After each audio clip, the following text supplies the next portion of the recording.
नमस्कार साथियों, जय सरस्वती माता। आज की हमारी कहानी का शीर्षक है नया साल और मोबाइल का उपयोग। क्या है इस कहानी में, ये जानने के लिए इसे अंत तक ज़रूर देखें। आपको कुछ तो नया ज़रूर मिलेगा। तो चलिए शुरू करते हैं। मोबाइल चलाते चलाते कब पूर्व संध्या हो गई, सविता को मालूम ही नहीं चला। पुनः घर के काम में भी लगना था। सविता को ज्ञात है कि मोबाइल के कारण हर रोज़ काम में देरी हो जाती है। तत्पश्चात वही गलती फिर से दोहरा ही देती है। मोबाइल चार्ज लगाते हुए सविता को ध्यान आया कि सुबह सहेली भावना का फ़ोन भी आया था। ज़्यादा काम की वजह से फ़ोन नहीं उठाया। सोचा बाद में रिक्त समय में फ़ोन कर लूँगी। बाद में कहाँ स्मरण आता है किसी को फ़ोन करना या और अतिरिक्त काम। फ़ोन हाथ में लेते ही सारा समय सोशल मीडिया या इंटरनेट पर ही चला जाता है। ऐसे लगता है जैसे कोई जादूगर अपने जादू से जो दिखाता है केवल वही हमें दिखता है। आसपास की वस्तु या और क्या हो रहा है हमें नज़र ही नहीं आता।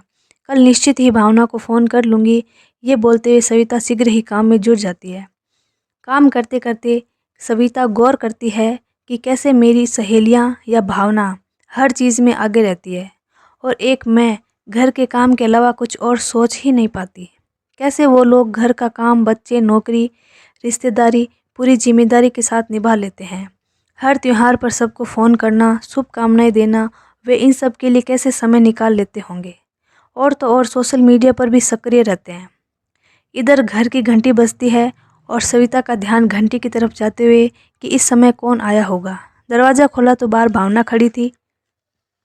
हैरानी से देखते हुए सविता ने कहा, अरे भावना, आज तू मेरे घर अचानक, क्या बात है?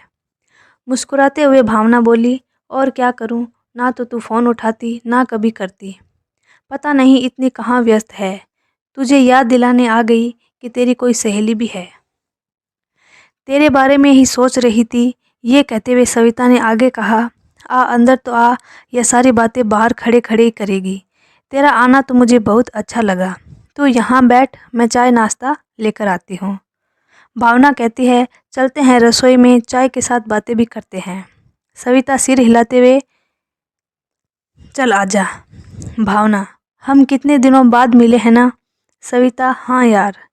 भावना, तू इन दिनों क्या करने लगी, यानी कि नौकरी या कुछ और? तू संपर्क में नहीं रहती तो कुछ पता ही नहीं चलता तेरा, इसलिए सोचा मिल ही लेती हूँ। कल सारे दोस्तों को फ़ोन किया था। नया साल आ रहा है ना, सोचा कुछ नया करते हैं। सविता, ये विचार तो अच्छा है। मैं भी कुछ नया करना चाहती हूँ, पर समझ नहीं आता कैसे क्या करूँ। मेरे साथ के सब आगे निकल चुके हैं, मैं वहीं की वहीं रह गई। घर गृहस्थी में इतने व्यस्त हो गए हैं ना कि सब कुछ बदल सा गया है। पहले वाली ज़िंदगी कहीं खो गई है और ऊपर से ये फ़ोन की लत। भावना, क्यों, क्या हुआ? मोबाइल से इतनी परेशान क्यों है? सविता, भावना को चाय पकड़ाते हुए, और क्या, घर के रोज़मर्रा के काम तो हो ही जाते हैं, ये तो सभी करते हैं। उसके बाद का जो खाली समय मिलता है उसे हम कितना उपयोग में ले पाते हैं, बात तो तब बने। पर मोबाइल दिखते ही सब विस्मृत हो जाता है। कुछ और देखने में ही सारा समय चला जाता है। काम भी समय पर पूरा नहीं होता। लुभावना मोबाइल। खाली समय में कुछ करने की योजना भी बनाती हूँ, पर दूसरे दिन वही हाल। तू सब कुछ कैसे संभाल लेती है? क्या तुझे मोबाइल की लत नहीं है? भावना, हाँ है ना मोबाइल की लत, पर अनावश्यक वस्तुओं में समय नष्ट करने में नहीं। आज मोबाइल के सही उपयोग से ही मैं बहुत कुछ सीख पाई हूँ। तेरी तरह पहले मेरे साथ भी ऐसा ही होता था। फिर मैंने ठान लिया कि कुछ तो करना है। मोबाइल से ही मैंने सीखा कि पहले से ही किसी डायरी में योजनाएं बनाकर उसके अनुरूप काम करें तो हम बहुत कुछ कर सकते हैं। पिछले साल मैंने नए साल की अच्छी शुरुआत के लिए पूरे साल की मोटे तौर पर योजना बनाई और अब 1 साल होने को है। मुझे बहुत फ़ायदा मिला। तुम भी ऐसा कर सकती हो। सविता, मुझे थोड़ा अच्छे से समझाओ ना, ताकि इस नए साल में मैं भी नया अलग कर सकूं। भावना, देखो, इंटरनेट पर समय बर्बाद कराने वाले बहुत है तो समय का सदुपयोग बताने वाले भी बहुत है। बस अपना नज़रिया बदल, मोबाइल वही दिखाएगा जो हम देखना चाहते हैं। अपने तौर तरीके, अपना जायका बदल, खुद को पहचान। जिसमें तुझे रुचि है उससे संबंधित जानकारियाँ हासिल कर। आज हर तरह की चीज़ें, हर तरह के लोग सोशल मीडिया, इंटरनेट पर मुफ्त में सिखाने वाले मौजूद है। हम जैसे सीखने वाले होने चाहिए। सविता, अब कुछ कुछ समझ आने लगा है। ऐसे लग रहा है जैसे बहुत दिनों से नींद में थी और तूने आकर जगा दिया। भावना, देख सविता, हर अच्छी चीज़ समय मांगती है। तू जो भी सोच विचार करेगी, जो भी योजना डायरी में बनाएगी, उसके मुताबिक चलेगी, उस सब में समय लगेगा। उसमें तुझे परेशानी, दिक्कतों का सामना भी करना पड़ेगा। बस तुझे मजबूत रहना है, डटे रहना है। रास्ते अपने आप खुलते जाएंगे। कुछ भी करना आसान नहीं है, पर नामुमकिन भी नहीं है।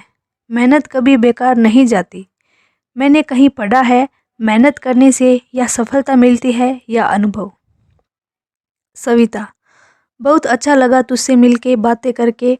आज ज्ञान चक्षु खुल गए हैं, अब कांटों में फूल नजर आने लगे हैं। भावना, अब मुझे चलना चाहिए। अभी तो नए साल की बहुत सारी तैयारियां बाकी है। उम्मीद है हम नए साल पर ज़रूर मिलेंगे। बाकी जानकारी इंटरनेट के जरिए साझा कर दूंगी। सविता, हाँ ज़रूर आऊँगी, उस दिन का इंतज़ार रहेगा। अभी तुझसे और भी सारी बातें करनी है। भावना, बाय कहते हुए कहा, अपनी नई योजना वाली डायरी साथ लाना मत भूलना।